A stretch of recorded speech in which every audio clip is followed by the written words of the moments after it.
जय हिंद दोस्तों, स्वागत है आप सभी का आरंभ है परसेंट सीरीज की एक नई वीडियो में। इस वीडियो में हम बात करेंगे यूनिटेड या 5000 क्वेश्चन बुक सीरीज की practice set number 39।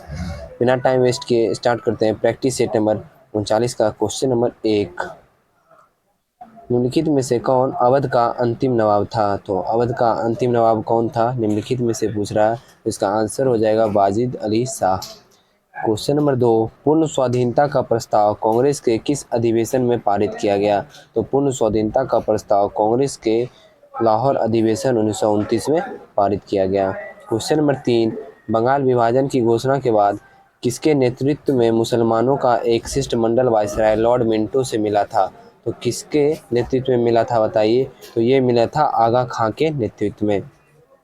Question number 4, निम्नलिखित में से किस योजना को डिक्की वर्ल्ड प्लान के नाम से जाना जाता है? तो कौन सी योजना को डिक्की वर्ल्ड प्लान के नाम से जाना जाता है? तो वो योजना है माउंटबेटन योजना। याद रखिएगा, बहुत इंपॉर्टेंट क्वेश्चन है। डिक्की वर्ल्ड प्लान के नाम से किसे जाना जाता है? माउंटबेटन योजना को। क्वेश्चन नंबर 5, भारत में प्रकाशित समाचार पत्र बम्बई दर्पण के संस्थापक कौन थे? तो बम्बई दर्पण के संस्थापक कौन थे? बाल शास्त्री जाम्बेकर। बाल शास्त्री जाम्बेकर। क्वेश्चन नंबर 6, प्रथम 3 आश्रम का उल्लेख किस उपनिषद में है? तो प्रथम 3 आश्रम का उल्लेख जो है छांदोग्य उपनिषद में है। छांदोग्य उपनिषद में प्रथम 3 आश्रम का उल्लेख है। क्वेश्चन नंबर 7, निम्नलिखित में से कौन सा भारत में सबसे बड़ा हड़प्पाकालीन स्थल है? तो जो भारत में स्थित है वो कौन सा है? तो इसका आंसर हो जाएगा राखीगढ़ी। राखीगढ़ी कहाँ है? हरियाणा में। क्वेश्चन नंबर 8, आर्यों में मूल निवास के संबंध में किस विद्वान का मत था कि इनका मूल निवास तिब्बत था? तो कौन से विद्वान आर्यों जो थे उन्हें तिब्बत का निवासी बोलते थे? कौन से विद्वान थे वो थे दयानंद सरस्वती। क्वेश्चन नंबर 9, किस धर्म का यह मत है कि मोक्ष इस जीवन में भी संभव है, इसे प्राप्त करने के लिए मृत्यु आवश्यक नहीं है? तो कौन सी धर्म का है? बौद्ध धर्म का। क्वेश्चन नंबर 10, अशोक ने किस शिलालेख में स्वयं को सम्राट कहा है?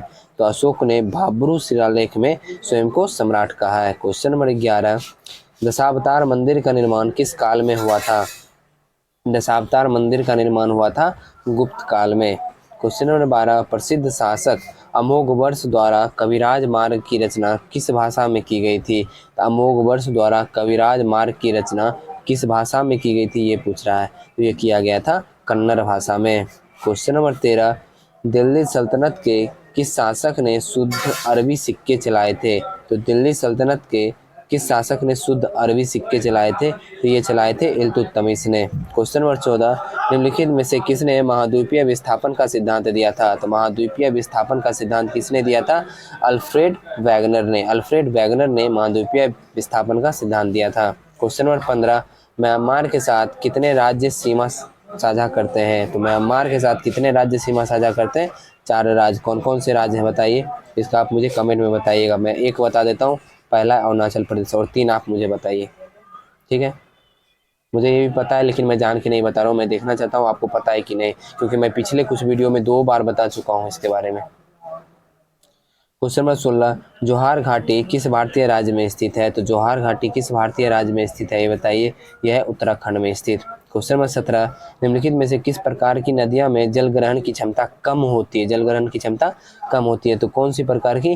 प्रायद्वीपीय नदियों में जल ग्रहण की क्षमता कम होती है। क्वेश्चन नंबर 18, भारत में किस प्रकार की मृदा का सर्वाधिक प्रयोग ईंट निर्माण में किया जाता है? तो भारत में किस प्रकार की मृदा का सर्वाधिक प्रयोग ईंट निर्माण में किया जाता है बताइए? तो ये किया जाता है लेटेराइट मिट्टी का। क्वेश्चन नंबर 19, निम्नलिखित में से कौन खरीफ फसल का उदाहरण नहीं है? नहीं है पूछ रहा है, तो खरीफ फसल का उदाहरण सरसों नहीं है।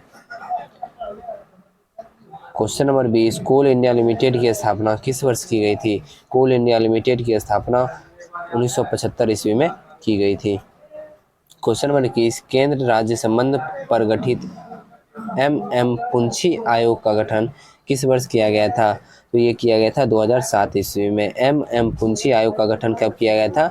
2007 ईस्वी में। क्वेश्चन नंबर 22, भारतीय संविधान के किस अनुच्छेद के तहत राष्ट्रपति राज्यपाल की नियुक्ति करता है? तो कौन से अनुच्छेद के तहत राष्ट्रपति राज्यपाल की नियुक्ति करता है बताइए? तो ये हो जाएगा अनुच्छेद 155 के तहत। क्वेश्चन नंबर 23, दोनों सदनों की संयुक्त बैठक की अध्यक्षता निम्नलिखित में से कौन करता है? तो दोनों सदनों की संयुक्त बैठक की अध्यक्षता जो है वो कौन करता है? लोकसभा अध्यक्ष करते हैं। क्वेश्चन नंबर 24, संसद के सत्र आरंभ होने के बाद राष्ट्रपति द्वारा जारी अध्यादेश कितने समय के भीतर दोनों सदनों द्वारा अनिवार्य रूप से पारित किया जाना चाहिए? तो कितने समय के अंदर? तो हो जाएगा 6 सप्ताह के अंदर। ध्यान रखिएगा 6 महीना नहीं है, ये 6 सप्ताह है। ठीक है। क्वेश्चन नंबर 25, भारतीय संविधान में संसदीय विशेषाधिकार किस देश के संविधान से लिया गया है? संसदीय विशेषाधिकार किस देश के संविधान से लिया गया है? ऑस्ट्रेलिया से लिया गया है। क्वेश्चन नंबर 26, किस अधिनियम के अंतर्गत प्रांतीय विषयों को 2 उपवर्गों आरक्षित तथा हस्तांतरित में विभाजित किया गया? बताइए, प्रांतीय विषयों को 2 उपवर्ग आरक्षित तथा हस्तांतरित में विभाजित किया है किस अधिनियम के अंतर्गत? तो ये किया गया है भारत परिषद अधिनियम 1919 के अंतर्गत। ठीक है। क्वेश्चन नंबर 27, किस स्तंभ शिलालेख में समुद्रगुप्त की उपलब्धियां अभिलिखित की गई है जो अपनी विजय के लिए नेपोलियन ऑफ इंडिया के नाम से जाने जाते हैं? तो किस शिलालेख में? तो ये दिया हुआ है इलाहाबाद स्तंभ में। क्वेश्चन नंबर 28, भारतीय संविधान की प्रस्तावना में भारत को किस रूप में घोषित किया गया है? बताइए। तो ये किया गया है एक सार्वभौम समाजवादी धर्मनिरपेक्ष प्रजातांत्रिक गणतंत्र के रूप में। एक सार्वभौम समाजवादी धर्मनिरपेक्ष प्रजातांत्रिक गणतंत्र के रूप में भारत को प्रस्तावना में घोषित किया गया है। क्वेश्चन नंबर 29, निम्नलिखित में से कौन सा मूलभूत अधिकार नहीं है? तो कौन सा मूलभूत अधिकार नहीं है? संविधान प्रतिकार का अधिकार मूलभूत अधिकार है। शांतिपूर्ण एकत्र होने का अधिकार, ये भी अधिकार है। देश भर में आज़ादी के साथ आने जाने का अधिकार, ये भी अधिकार, लेकिन ये नहीं पूछ रहा है। कुछ दशाओं में काम, शिक्षा तथा लोक सहायता पाने का अधिकार, ये अधिकार संविधान में नहीं दिया गया, मूलभूत अधिकार में नहीं दिया गया। क्वेश्चन नंबर 30, भारत के नियंत्रक एवं महालेखा परीक्षक से संबंधित उपबंधों का वर्णन संविधान के किस भाग में है? वो दिया है भाग 5 में। क्वेश्चन नंबर 31 देखते हैं, प्रथम राजभाषा आयोग का गठन किस वर्ष किया गया था? तो प्रथम राजभाषा आयोग का गठन 1955 ईस्वी में किया गया था। समाचार पत्र निम्नलिखित में से किस सूची के अंतर्गत आते हैं? तो समाचार पत्र आते हैं समवर्ती सूची के अंतर्गत। क्वेश्चन नंबर 33, निम्नलिखित में से कौन सी पुस्तक प्रेमचंद द्वारा नहीं लिखी गई है? तो कौन सी पुस्तक प्रेमचंद द्वारा नहीं लिखी गई है? रंगभूमि प्रेमचंद, निर्मला प्रेमचंद, गोदान प्रेमचंद, लेकिन यशोधरा प्रेमचंद के द्वारा नहीं लिखी गई है। तो किसके द्वारा लिखी गई है कमेंट में बताइए। क्वेश्चन नंबर 34, अमजद अली खां का संबंध किस वाद्य यंत्र से है? तो अमजद अली खां का संबंध सरोद वाद्य यंत्र से है। क्वेश्चन नंबर 35, ग्रे बुक किस देश का सरकारी रिपोर्ट या प्रकाशन दस्तावेज है? तो ग्रे बुक किस देश का सरकारी रिपोर्ट या प्रकाशन दस्तावेज है? बताइए। तो ये है जापान और बेल्जियम दोनों का। ठीक है। क्वेश्चन नंबर 36, भारतीय वन प्रबंधन संस्थान का मुख्यालय कहाँ स्थित है? तो भारतीय वन प्रबंधन संस्थान का मुख्यालय कहाँ स्थित है? बताइए। तो ये स्थित है भोपाल में। भोपाल क्या है? मध्य प्रदेश की राजधानी। क्वेश्चन नंबर 37, नई विज्ञान एवं प्रौद्योगिकी नीति को किस वर्ष लागू किया गया था? नई विज्ञान एवं प्रौद्योगिकी नीति को 2003 ईस्वी में लागू किया गया था। क्वेश्चन नंबर 38, 6 प्रमुख बैंकों का राष्ट्रीयकरण किस पंचवर्षीय योजना के दौरान किया गया था? तो 6 का किया गया था किस पंचवर्षीय योजना के दौरान? 6ठी पंचवर्षीय योजना के दौरान। क्वेश्चन नंबर 39, भारत में योजना आयोग का गठन किस समिति के सिफारिश पर किया गया था? योजना आयोग का गठन किस समिति की सिफारिश पर? केसी नियोगी की। क्वेश्चन नंबर 40, निम्नलिखित में से कौन अप्रत्यक्ष कर के उदाहरण है? कौन अप्रत्यक्ष कर के उदाहरण है? तो सेवा कर, सीमा शुल्क और बिक्री कर, ये तीनों जो है अप्रत्यक्ष कर के उदाहरण है। क्वेश्चन नंबर 41, यदि किसी अर्थव्यवस्था में अच्छी और बुरी मुद्राएं एक साथ प्रचलन में है तो बुरी मुद्रा अच्छी मुद्रा को प्रचलन से बाहर कर देती है। यह है किसका नियम? यह किसका नियम है? ग्रेशम का नियम है ये। क्वेश्चन नंबर 42, निम्नलिखित में से कौन ग्रीन हाउस गैस का उदाहरण नहीं है? तो ग्रीन हाउस गैस का उदाहरण कौन नहीं है? तो ऑप्शन पढ़ते हैं, मीथेन है, कार्बन डाइऑक्साइड है, chlorofluorocarbon, carbon monoxide green house gas का उदाहरण नहीं है। क्वेश्चन नंबर 43 देखते हैं, निम्नलिखित में से कौन दुर्लभ जातियां के उदाहरण है? तो दुर्लभ जातियों के उदाहरण कौन है ये पूछ रहा है। तो हिम चीता जो है वो दुर्लभ जातियों के उदाहरण है। क्वेश्चन नंबर 44, कोणीय संवेग की विमा निम्नलिखित में से क्या है? कोणीय संवेग की विमा निम्नलिखित में से क्या है? ml² t⁻⁻⁻1, ml² t inverse भी बोल सकते हैं। क्वेश्चन नंबर 45, निम्नलिखित में से कौन एक सदिश राशि नहीं है? कौन एक सदिश राशि नहीं है, ये पूछ रहा है। तो सबसे फर्स्ट में ही मिल गया, विद्युत धारिता सदिश राशि नहीं है, लेकिन बल आघूर्ण, बल और चुंबकीय क्षेत्र जो है ये सदिश राशि है।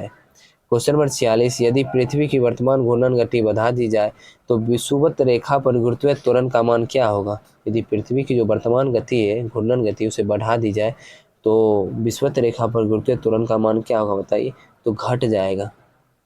क्वेश्चन नंबर 47, प्रकाश के एक माध्यम से दूसरे माध्यम में जाने पर निम्नलिखित में से क्या नहीं बदलता है?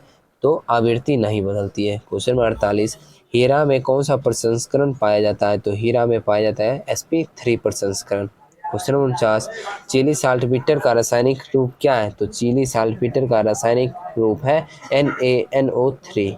क्वेश्चन नंबर 50, जो कि सेट का लास्ट क्वेश्चन है, अमरवेल निम्नलिखित में से किसका उदाहरण है? अमरवेल किसका उदाहरण है? परजीवी का उदाहरण है। कुछ इंपॉर्टेंट पॉइंट है, उसे देखना बहुत ही जरूरी है, तो हम लोग उसे भी देख लेते हैं।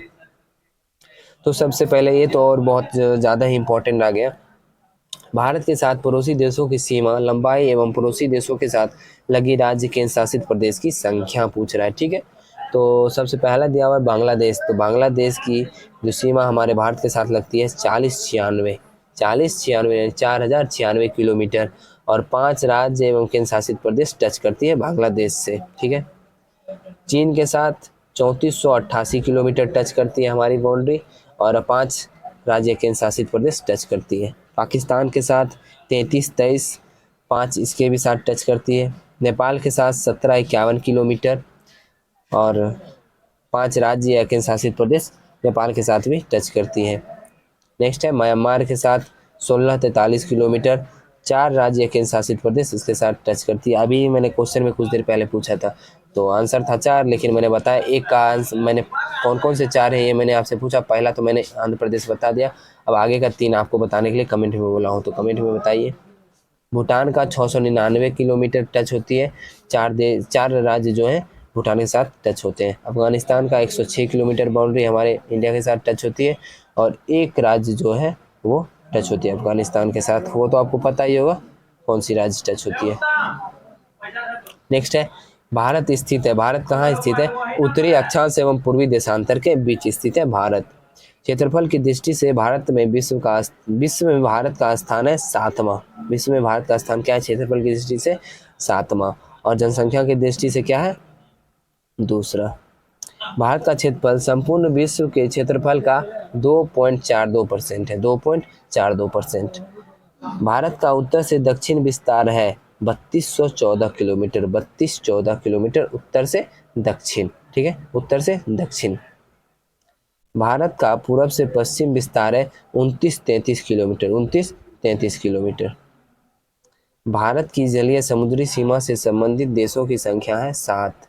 भारत की जल एवं स्थल सीमा से लगे देशों की संख्या कितनी है? 3। जल एवं स्थल दोनों से लगे, ये पूछ रहा है, देख लीजिए, जल एवं स्थल, तो बांग्लादेश, म्यांमार एवं पाकिस्तान। भारत एवं पाकिस्तान के मध्य जो रेखा है उसे रेड क्लिफ रेखा कहते हैं। कब बनी थी? 1947 में। भारत एवं चीन के मध्य जो रेखा है उसे मैकमोहन रेखा कहते हैं। ये कब बनी थी? 1914 में।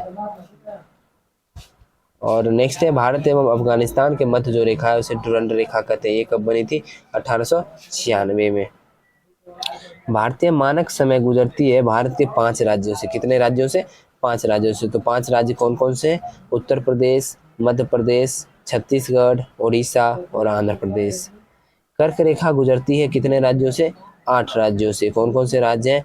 राजस्थान, गुजरात, मध्य प्रदेश, छत्तीसगढ़, झारखंड, पश्चिम बंगाल, त्रिपुरा, मिजोरम। ये जो है पश्चिम से पूरब की ओर सीरियली दिया हुआ है। फर्स्ट में राजस्थान, दूसरा में गुजरात, तीसरा में मध्य प्रदेश, चौथा छत्तीसगढ़, 5वां झारखंड, छठा पश्चिम बंगाल, 7वां त्रिपुरा और 8वां मिजोरम। भारतीय उपमहाद्वीप में शामिल देशों की संख्या है 5। भारतीय उपमहाद्वीप में शामिल देशों की संख्या कितनी है? 5। इसमें एक अपना भारत, दूसरा पाकिस्तान भी, तीसरा नेपाल, तीसरा बांग्लादेश, चौथा नेपाल और 5वां भूटान। ये पांचों जो है भारतीय उपमहाद्वीप में शामिल है। नेक्स्ट है असम एवं अरुणाचल प्रदेश के मध्य सीमा बनाती है संकोश नदी। कौन सी नदी? संकोश नदी असम एवं अरुणाचल प्रदेश के मध्य सीमा बनाती है।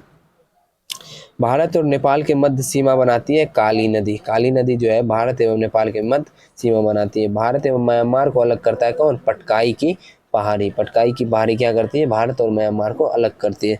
तीन ओर से बांग्लादेश से घिरा हुआ राज्य कौन सा है? त्रिपुरा। भारत का सबसे दक्षिणी बिंदु क्या है? इंदिरा पॉइंट। और भारत का सबसे उत्तर का बिंदु, उत्तरतम बिंदु कौन सा है? इंदिरा कॉल। ठीक है, तो आज का सेट यही समाप्त होता है। आशा करता हूँ आप लोग को वीडियो अच्छा लगा होगा। अगर वीडियो अच्छा लगा है तो वीडियो को लाइक कर दीजिएगा। चैनल पे नए आए हैं तो चैनल को सब्सक्राइब कर लीजिएगा।